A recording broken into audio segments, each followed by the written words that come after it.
বাংলাদেশকে দেওয়া তার ট্রান্সশিপমেন্ট সুবিধা বাতিল করেছে। এই ট্রান্সশিপমেন্ট সুবিধার মাধ্যমে ভারতের স্থলপথ ব্যবহার করে বাংলাদেশের রপ্তানিকারকরা তৃতীয় যে কোনো দেশে তাদের পণ্য রপ্তানি করতে পারেন এবং ভারতের কোনো বন্দর দিয়ে ঢুকে আবার ভারতের সড়কপথ ব্যবহার করে ভারতেরই অন্য কোনো বন্দর কিংবা বিমানবন্দর দিয়ে পৃথিবীর যে কোনো দেশে পণ্য রপ্তানির সুবিধা এর মাধ্যমে বাংলাদেশের রপ্তানিকারকরা পেয়ে এসেছেন 2020 সাল থেকে। এর ফলে নেপাল, ভুটান, মিয়ানমারের মতো দেশে বাংলাদেশের পণ্য রপ্তানি তো সহজ হয়েছিল বটেই, এর পাশাপাশি বাংলাদেশের এমনকি তৈরি পোশাক যারা রপ্তানি করেন সেই তৈরি পোশাক শিল্প মালিকেরা আসলে ভারতের স্থলপথ ব্যবহার করে দিল্লি বিমানবন্দর সহ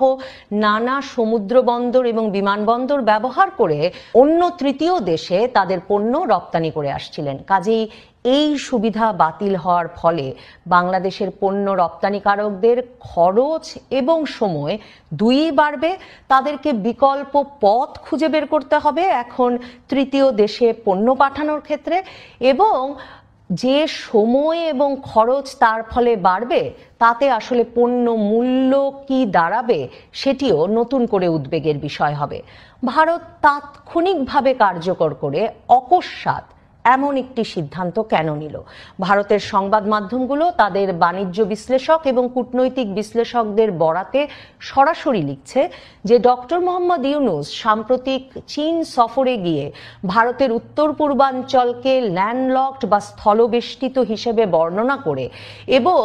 উত্তর পূর্বাঞ্চলীয় ওই রাজ্যগুলোর জন্য বাংলাদেশি সমুদ্রের একমাত্র অভিভাবক, কাজেই নেপাল, ভুটান, ভারতের সেভেন সিস্টার্স রাজ্য এবং বাংলাদেশকে মাথায় রেখে চীনের এখানে তার অর্থনীতির সম্প্রসারণ ঘটানো উচিত, এমন আহ্বান জানানোকে ভারত ভালো চোখে দেখেনি এবং তার জবাব হিসেবেই ভারত এই ট্রান্সশিপমেন্ট সুবিধা বাতিল করেছে। ডক্টর মোহাম্মদ ইউনূস শুধুমাত্র চীনকে ভারতের সেভেন সিস্টার্স অঞ্চলকে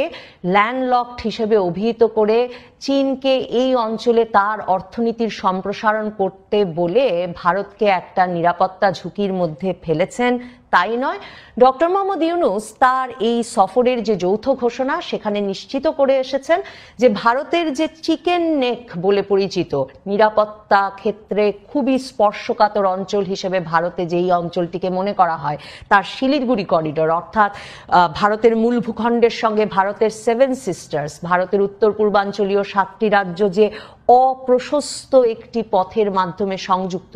তার খুব কাছে তিস্তা মহাপরিকল্পনা বাস্তবায়নের দায়িত্ব বাংলাদেশ এই সফরে চীনকে দিয়ে এসেছে। শুধু তাই নয়, বাংলাদেশ বলছে যে চিকেন নেকের খুব কাছে, শিলিগুড়ি করিডোরের খুব কাছে বাংলাদেশের লালমনিরহাটে একটি বিমান ঘাঁটি তৈরি করতে যাচ্ছে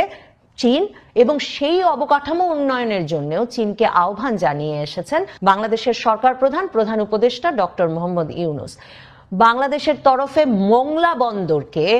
এখন নতুনভাবে মোংলা বন্দরের অবকাঠামো উন্নয়নের দায়িত্ব চীনকে দেওয়া হচ্ছে। তার মানে ডক্টর মোহাম্মদ ইউনূস চীনে গিয়ে ভারতের জন্য অত্যন্ত স্পর্শকাতর ওই অঞ্চলটিকে একরকম চীনা বিনিয়োগের জন্য সহজ জায়গা হিসেবে অভিহিত করে এসেছেন, সেটিকে ভারতে আসলে ভালো চোখে দেখা হয়নি। ডক্টর মোহাম্মদ ইউনূস চীনে এই মন্তব্য করার পরেই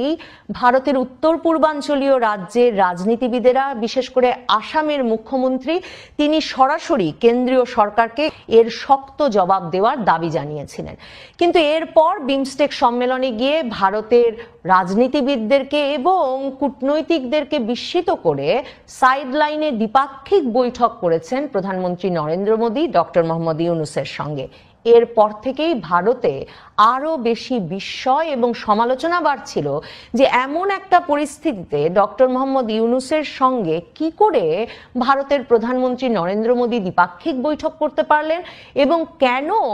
কোনো ব্যবস্থা বা কোনো তীব্র প্রতিক্রিয়া জানানো হলো না যে ডক্টর মোহাম্মদ ইউনূস ভারতের উত্তর পূর্বাঞ্চলীয় রাজ্যগুলোকে যুক্ত করে বাংলাদেশ, নেপাল, ভুটান মিলিয়ে একটি চীনা অর্থনৈতিক অঞ্চল গড়ে তোলবার মতো প্রস্তাব চীনে বসে দিয়ে আসতে পারলেন।